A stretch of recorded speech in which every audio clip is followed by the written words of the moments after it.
Nigeria, Africa's largest economy, has been overtaken by Côte d'Ivoire and Ghana here in West Africa as to investment destination. Nigeria now ranks 14 out of 54, according to the latest report by Rand Merchant Bank. The West Africa's biggest oil producer, or Africa's biggest oil producer, has maintained the 8th position in investment attractiveness ranking in 2018 and 2019, but was missing among the top 10 in the 2021 edition after being overtaken by Côte d'Ivoire, which ranked 8th position.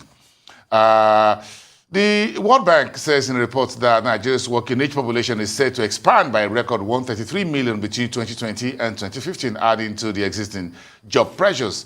Gospel Obele is an economist, and he just made out for a Friday morning conversation. Hey, good morning. Thank you, Wilson. Okay, you had a cup of tea this morning? Not really. Not yet. Okay, yeah, that's your cup of tea. This is my cup of tea. I'm going to keep it out of your way. But it's good to have one. Thank you. Yeah, good. Great. So let's talk about the impact working age population. You're still within the working age. I'm already heading to the departure lounge, by the way. I'm just close. But what is the impact of such a big jump in our working age population? What's the ramification? I mean, the fear is that it would worsen the unemployment situation because there's clearly nothing on ground, structurally speaking, to be able to take that rise in the working age population by 2025. Right? We are not yet industrializing as a nation.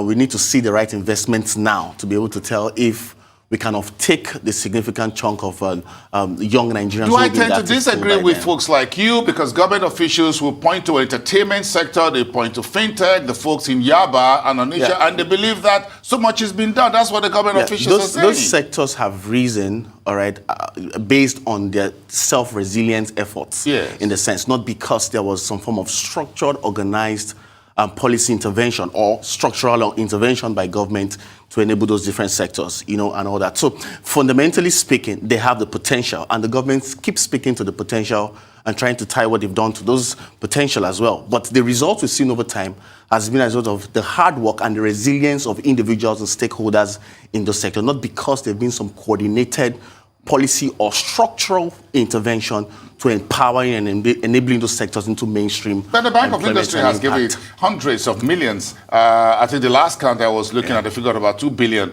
to the entertainment industry. Is that what you're talking about?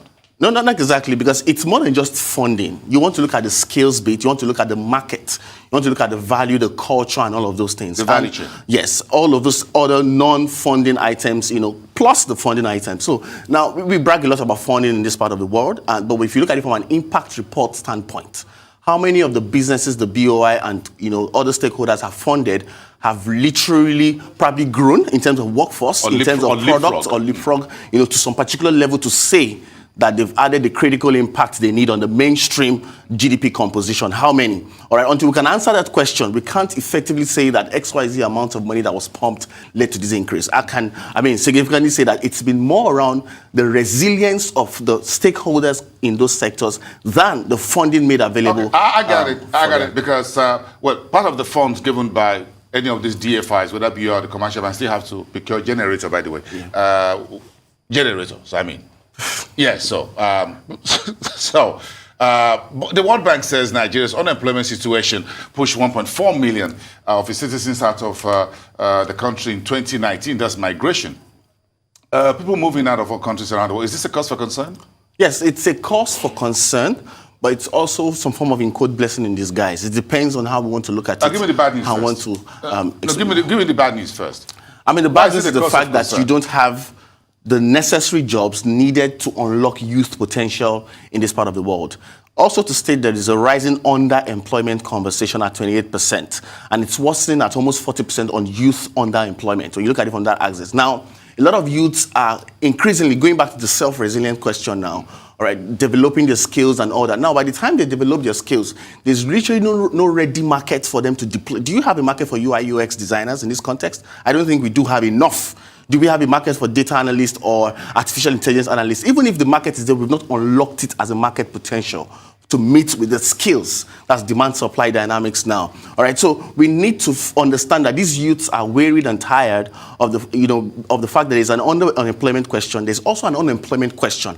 All right, productivity is not meeting payments and all of those dynamics. So it's enough incentives, also with the kind of response perceived response from the political economy and commitment towards solving those issues. It's a kind of incentive to get into the youth migration block and all that. And Nigeria has almost 28% share of international migration engagement in that sense. So should we let this youth go? And it's not a function of if you want to let them or not. Let them bring remittances back to the country.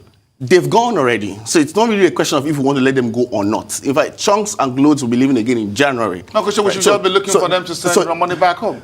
That's the plus side of things. Because right now we contribute about $25 billion in terms of foreign remittances from youths who have migrated. Yeah. And that's a huge potential. Yeah, but the central bank... But a bigger chunk of what they make stays way in the much country bigger. where they are. Yes, definitely. So I don't see remittances as a sucker.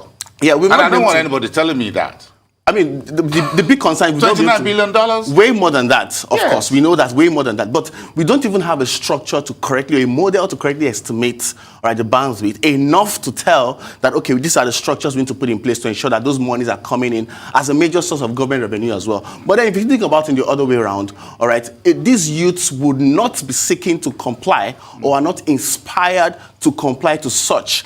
All right, being fully well, they know that there's a government that have concerns around accountability, quality of governance, and all that. So if you ask the average Nigerian outside the country, would you want to contribute to a foreign diaspora remittance pool for the government? They would happily tell you, I'm not interested, because when I was in the country, what did the government do for me, in quote? So there are deeper concerns around inspiring compliance. Yes, so, but again, we need investment. So the report by Rand Merchant Bank talk about attractive investment destinations, which Ghana and Cote d'Ivoire seem to have moved ahead.